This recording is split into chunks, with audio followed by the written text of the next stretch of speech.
Les- Lessons I never wanted to learn.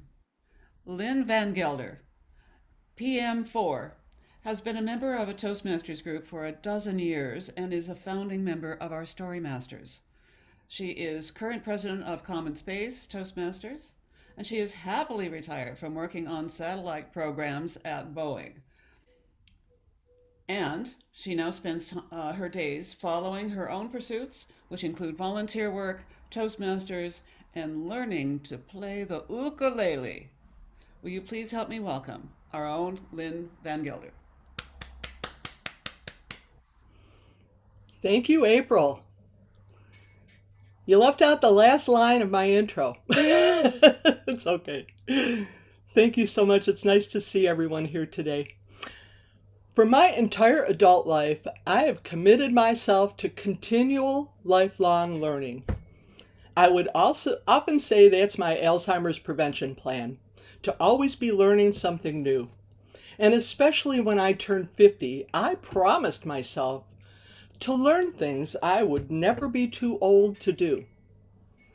So I took painting classes and poetry workshops, crafting seminars. I joined Toastmasters. When I retired, I began, as April mentioned, to take ukulele lessons. And of course, I'm an avid reader, like most of us are. Ladies and gentlemen, fellow Toastmasters and guests, I would bet every single person in this room can say yes to this question. Are you or is someone in your life suffering from depression and anxiety? It is so common, especially since the pandemic began. People are stressed. In the spring of 2021, my continual lifelong learning took a new direction because someone I love with all my heart suffered an emotional breakdown. Not just a little breakdown, a big breakdown. Anxiety and stress built up to the point where he was suicidal. And I was terrified. I really didn't know how to deal with that. I was terrified to see the physical and emotional stress just overtake him to the point where I had to really call the National Suicide Prevention Hotline. He was threatening to kill himself and he was explaining the means to do it. He was all those steps that are just so terrifying. And nothing I was saying was helping. Nothing I could do was helping. I needed professionals. And thank God, or whatever you believe, thank those people on the suicide prevention hotline because they're amazing. And they're good. They're so empathetic. And their responses just, they really saved his life that day. And they told me what to do. Just make sure there was no means around. Stay with him. If we were desperate, call 911. I mean, just good, solid advice that. So I just, like I say, these were lessons I never expected to have to learn.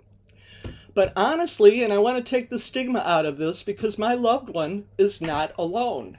According to the World Health Organization, depression is the leading cause of disability worldwide. Globally, more than 300 million people of all ages suffer from this disorder. And the incidence of this disorder is increasing everywhere. The pandemic didn't help. Americans, we're always talking about happiness, and yet we're increasingly depressed. Some 15 million Americans battled this disorder, and a lot of them are young folks. I mentioned that there was nothing I was saying that was helping. I just really didn't know what to say, and frankly, I've never been depressed. I've grieved, I've lost people I've loved, and I understand that grief is an ocean, a river that rises and falls. And if you've lost someone you love, grief is your companion. But most of us learn that grief is fluid and it will change in time. I've been sad, I've grieved, but boy, have I learned that depression is another thing entirely. And it can grip a mind and take control of it to such an extent we might not even recognize the person we love. From the outside looking in, I can only see depression and anxiety as some kind of, it's like a perpetual black pit that steals a person's joy.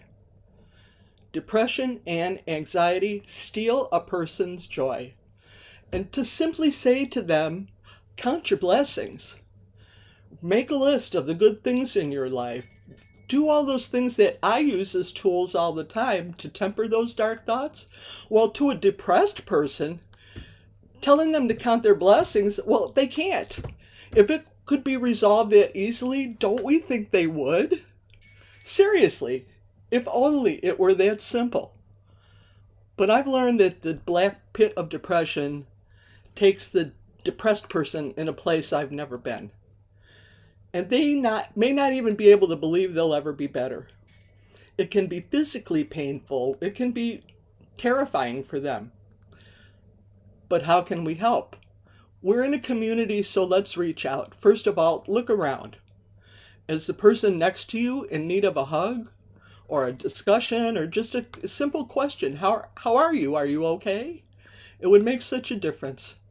And for ourselves, pay attention to the own signals of our own depression. And are we having recurring thoughts of death or harm or anxiety, or are we even irritated? If we're irritated too much and something's going on, let's get some help, folks. Let's get some help. And there are effective means to help. Effective medication, professional counseling, and peer support. Education. Once I got my loved one to the doctor and on medication, the next step was counseling. Meds can take a while to be effective, and it's a process, but it's an important step. And then peer support. I learned about the National Alliance on Mental Illness and the Depression and Bipolar Support Alliance and all sorts of resources to help. And I began to learn tools to help me be better. Such as, instead of offering advice, I would say, I really don't understand how you're feeling, but I'm here for you. I'm here for you. It's highly likely someone you love is going to go through this. Let's take the stigma out of it, though, and help each other instead. Let's just help them if they need help, set appointments for them, hold their hand. For some people, if they got out of bed this morning, that was a success. Let's recognize that and find more love in our hearts for people that are struggling. And let's not let anyone slip through the cracks. Thank you, and back to you, Madam Toastmaster.